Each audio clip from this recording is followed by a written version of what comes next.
And now it's my considerable pleasure to invite our honored guest to join me at the podium, Mr. Nate Berkus.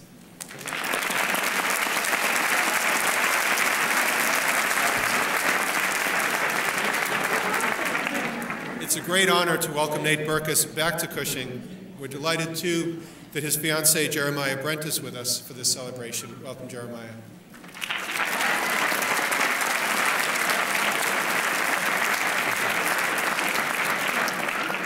We are proud today to bestow upon Nate the Cushing Academy Distinguished Alumni Award, after which he will do us the great honor of delivering the commencement address. This is the second time Nate has addressed a Cushing commencement. He was invited to do so by the students in his graduating class after having been here only 1 year, which was quite a remarkable thing. It speaks to the influence he has on the people around him. Nate is the fourth recipient of this award, joining international photojournalist Jane Evelyn Atwood, who is an alumna. All of them have been alumna, of course. Entrepreneur Aaron Earls, who was here just about a month ago, and legendary actress Bette Davis, who was recognized on the 100th anniversary of her birth. Nate was able to get here earlier than that. Established in 2008, the award honors alumni for their exemplary personal accomplishments, professional achievements, and I think in many ways, most importantly, the ways in which they've contributed to society. Nate has achieved distinction abundantly in each of these areas. Nate's Cushing story began in 1989 when he enrolled as a senior from his home in Minnesota. In true Penguin spirit, he seized every opportunity, excelling in the classroom, taking part in productions of Hamlet in Chicago, chairing the Model UN Club, and working on the school newspaper in 1 year. No wonder he's so indefatigable in his career. After Cushing, Nate received his bachelor's degree from Lake Forest College, and he then followed his passions into the field of, no surprise to anyone here, design. And at just age 24, he opened Nate Berkus Associates in Chicago, which continues to design interiors across the country and around the world to parents.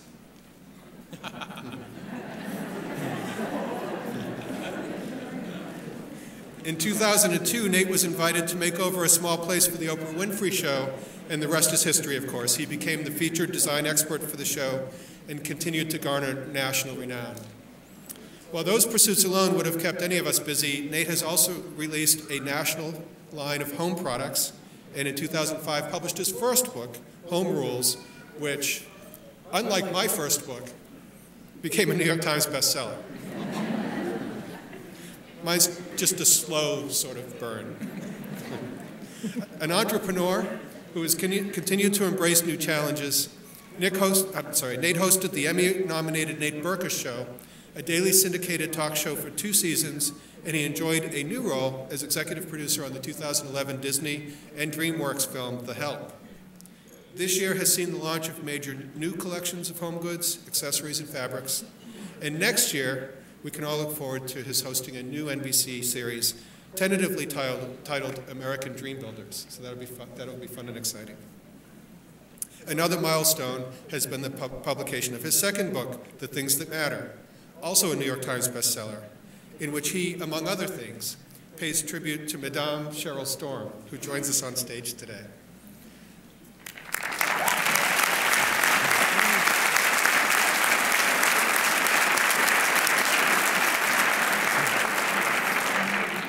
Reminiscing about his favorite Cushing memories, in the most eloquent section of his book, of course, he writes about Cheryl. I began my fascination with France thanks to my glamorous French teacher, Cheryl Storm, and we all agree with the glamorous part, who had cool earrings, wore her bangs at a very chic angle, and rocked a designer scarf over her shoulder. Still does. And I think the rest of you will be able to identify with this as well. Here we were sitting in a classroom at the base of a mountain in Massachusetts, believing that we were in the heart of Paris. What a wonderful encomium for Cheryl. That's so nice. And it also speaks to what I know is Nate's heart, where he is always generous to the people who have influenced him and are around him. In fact, it was wonderful to see today that even being our honored guest and the celebrity renown that he has, he leaned over to Dave Stone and made sure that Dave was under his umbrella with him, which was very, very thoughtful. Nate has written honestly and beautifully about losses and challenges he faced, including and especially the aftermath of the 2004 Southeast Asian tsunami, when I know he suffered great personal loss. The kindness and compassion that were undoubtedly tested and strengthened in that tragedy have been a continued source of inspiration to his millions of admirers worldwide. He is generously involved in a number of charitable causes, including no-kill animal shelters, such as the Animal Anti-Cruelty League and Pause Chicago. He has hosted the Delete Blood Cancer event for the last 2 years and is a member of the American Red Cross National Celebrity Cabinet. And the American Red Cross was one of the first organizations on the ground after the tsunami. And Nate continues to support all their efforts whenever he can, both locally and nationally and abroad. Nate, Cushing is proud, enormously proud of you, immensely proud of you. And it is a privilege to now bestow upon you the 4th ever given Cushing Academy Distinguished Alumni Award, if I can open this box.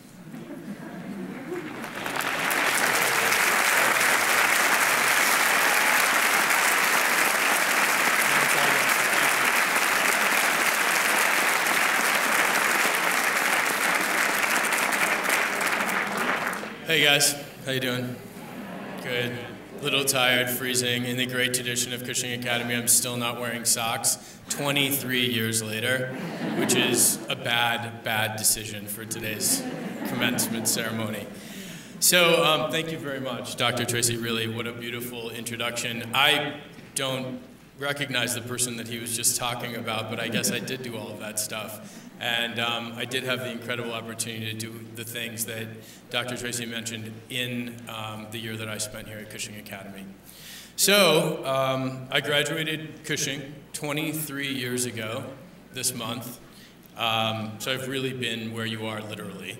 The fact that it's 23 years is crazy to me because I still think I'm 18, but apparently I'm not. That would be a science project, and I was never particularly wonderful at science. It's very good to be back. I want to thank everyone for welcoming me and having me back to my school, our school. That summer, the summer of 1990 that I graduated, to be exact, Saddam Hussein's military took over Kuwait, and it set off what CNN branded the showdown in the Gulf. 1990 was also the year that East and West Germany got back together. Tom Cruise and Nicole Kidman got married that year. Nelson Mandela got out of prison. The Gardner Museum got robbed of $200 million worth of art. Mikhail Gorbachev got the Nobel Peace Prize. And Mike Tyson got knocked out. Macaulay Culkin got left home alone.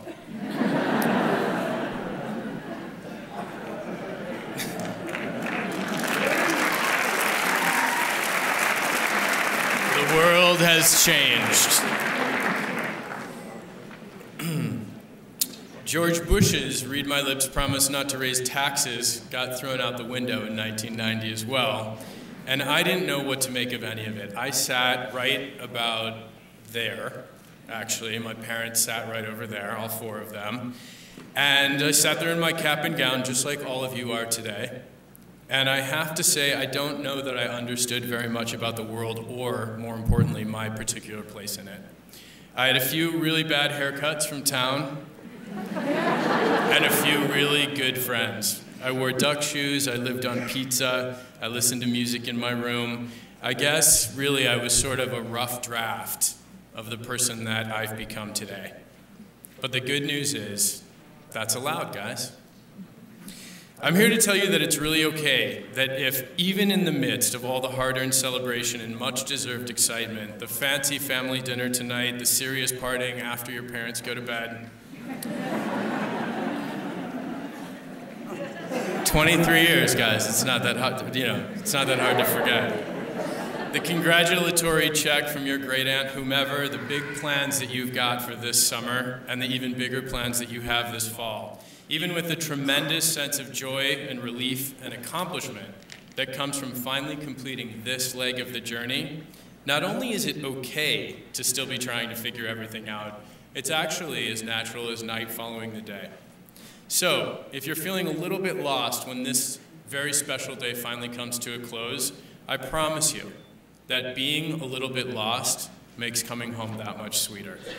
And I want you to know that if you're smart and you're mindful and you're lucky and you're honest, especially with yourselves, sooner or later, pretty much everybody does find their way. You get to your core beliefs, you develop astonishing relationships, you settle into a place of your own choosing. You will build a life of your own design. You'll come to terms, if not with the world, then at least with your little corner of it. I've made a career out of helping people create a space for themselves. I show clients how to determine what's beautiful to them. I guide them in recognizing what's important to keep and what they should probably think about letting go of. What's a passing trend and what will stand the test of time, what will elevate them, what will anchor them, and what, when it's all said and done, will bring them peace. I try to be, yes, I try to be their witness, peace just like that. I try to be their witness as they sort through all the stuff that tells their story, and I work with them on figuring out the things that matter most. I did a book last year, as Dr. Tracy said, called The Things That Matter. The writing process really was not that big of a deal. I worked with an old friend who knows me very well. It took maybe 18 months off and on to write it, on Saturday mornings and on Sunday afternoons. The research, however, on the other hand, took me approximately 41 years. There are a few things that I now realize don't matter much, and a few things that I've come to believe are absolutely essential. And while I'm pretty confident that you're going to discover all of this for yourself at some point, I also know that when I was sitting exactly where all of you are sitting right now, I would have really appreciated a heads up. So, here it goes. You have to know the enemy. And I'm sorry to say that there's quite a few out there. But my top three, in no particular order, are apathy, cynicism, and resignation. These are quiet monsters and they're sneaky. They're going to cloak themselves in complacency and sarcasm and hide in fear. They'll tiptoe in, they'll try to lower your standards, compromise your values, and corrode your heart. If left untreated, they've even been known to cause paralysis. I want you to be vigilant against these things. I want you to see through their disguise and fight them with every single thing you've got. You do this by integrating your most sacred beliefs into every aspect of your lives. Take your integrity to college or to work or to wherever you go next, because being an honorable person really matters. And while we're at it, I hope that you'll never be afraid to hope. I'm a gay man in the United States of America, and let me tell you, there have been times when that fact has made living with a sense of optimism quite a challenge for me personally. Optimism may not be an option for you, but hope is an entirely different animal. Hope is having the guts to, as they say in church, step out on nothing and land on something. There will be times when you'll feel bone tired, when you'll have major doubts about what's going on out there, and chances are pretty good that those doubts will be legitimate. But when you feel that hope is lost, when you look around and you realize that the guy in the next cubicle is being paid 20% more for doing the same job that you're doing because he's a man and you're a woman, when it dawns on you that African Americans are sometimes still being stopped and frisked for no other reason than the color of their skin, when the official message to gays and lesbians is, you are not entitled to the same rights as every other citizen of this country, when you see firsthand the stunning ability that American society has to resist change, my hope is that you'll draw energy from the idea that history is still being written, and that what you do or what you fail to do will have an influence on every single person's future. And that keeping your hope not just alive, but in excellent working order is vital. Hope is an act of faith in faithless times. And let me tell you, hope matters. Reading is fundamental. I know that sounds kind of basic, but we live in a time of tweets and texts, sound bites, and cliff notes. My wish for each of you is that you'll go out and get yourself a big, fat, juicy novel, a collection of poetry, some mind-blowing short stories, and a few epic memoirs. I want you to take genuine pleasure in history and mystery, fiction and biographies, extraordinary language and insights and experiences. Allow yourself to not only be nourished, but transported by everyone from Jane Austen to David Foster Wallace. And when you find a book that you really love, I hope you'll pay it forward. Lend that book to somebody who might see what you saw or might show you something that you missed. Because books lead to conversation, conversation leads to connection, and two human beings connecting, especially when it's not on Facebook, is everything. Books and art and eye contact matter. Don't be jaded, guys. Don't assume that you know how the movie ends. It turns out sometimes the crabby cashier is working 2 jobs to take care of a sick child. Sometimes the doorman is fluent in 4 languages and was a top engineer in Kosovo. People have stories to tell. They grow, they change, they screw up, they try again. And sometimes they learn from their mistakes, sometimes they don't. Sometimes somebody you're counting on lets you down, but sometimes somebody that you barely know is going to step up to the plate. People are amazing. Don't ever make yourself into somebody that can't be surprised. Allowing for new ideas, new possibilities, living an open-hearted life, that matters. Most everyone here today is rooting for your success. I've become fairly successful, and let me tell you, I'm all for it. I'm rooting for you as well. But the thing about success is that it can disappear in the blink of an eye. Wall Street wipes out, jobs are downsized, and it is my sad duty to report that television shows have been known to get canceled from time to time. You see, success, like failure, is frequently beyond our control. But you know what's always entirely up to us? You know what's permanent? Excellence. And that's what I want for each of you, and what I want each of you to want for yourselves. Whether you know it or not, every single person here has the potential for excellence. It could be that you excel in calculus. That was definitely not me. It could be that you can rally people to a cause. Maybe you have a talent for friendship or a way of calming the cranky or organizing the chronically discombobulated. Maybe you've got a gift for writing or carpentry, or you play piano, or you bake an incredible banana bread. Whatever your particular skill, I hope that you take pride in it. Because believe me, there are plenty of people who will be all too happy to dismiss what you can do. Plenty of people who will never place a premium on an incredible banana bread. I swear to you that those people don't matter. It's debilitating to see your self-worth through somebody else's eyes. You have to value what you have to offer. If somebody else wants to join that cheering section, that's terrific. Like that person? I love the kids, it's so great, right? If somebody else wants to join that cheering section, that's terrific, but you have to be your biggest fan. When your head hits the pillow at night, you have to know that you did your best at whatever that thing is that you're best at doing, because knowing that you swung for the fences matters. Don't ever confuse what's legal with what's moral. Don't ever confuse wealth and fame with achievement and character. Don't ever give yourself, or anybody else for that matter, a free pass. Expect the best and the most from the people you choose to surround yourselves with, and give them the exact same in return. Money and celebrity, it's great. It's really great. But it means getting a really good seat in a really hot restaurant. It doesn't determine worth, and let me assure you, it really doesn't matter. What matters is that you spend some time with your grandparents if you're blessed enough to still have them around.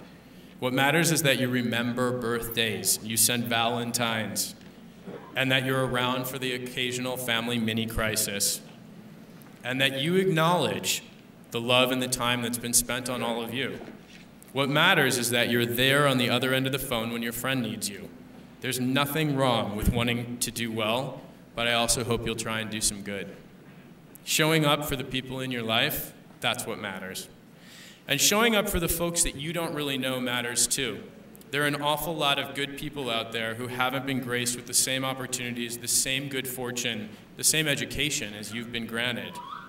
There are people who are struggling, people who are hungry, people who are lonely, people who are sick, people who could use a kind word every now and then. I don't know if you can change the universe, but I'm pretty sure you can turn somebody's day around. I've actually been on the receiving end of incredible goodness in my life, And I know for a fact that listening, reaching for a hand, and giving something back, that matters. I once read a great quote from Albert Einstein. He said, "Education is what remains after we forget what we've been taught." Sorry, guys. I can still do pretty well with my French, but really what remains for me, the thing that I've never forgotten, is how Madame Storm encouraged me to be a citizen of the world. She made me want to chart new territory when I was here at Cushing, to have an adventure and to be comfortable enough to be who I am, even while immersed in another culture. After you no longer remember the square root of Everest or the calorie content of an earthworm's diet, or whether the law of the excluded middle applies west of the Rockies, after all of the information that has been carefully taught to you begins to fall away, my hope is that what remains is the ability to analyze, make distinctions, and live your lives creatively. I hope that when you go all in, and that your education inspires you to navigate the world with confidence and curiosity.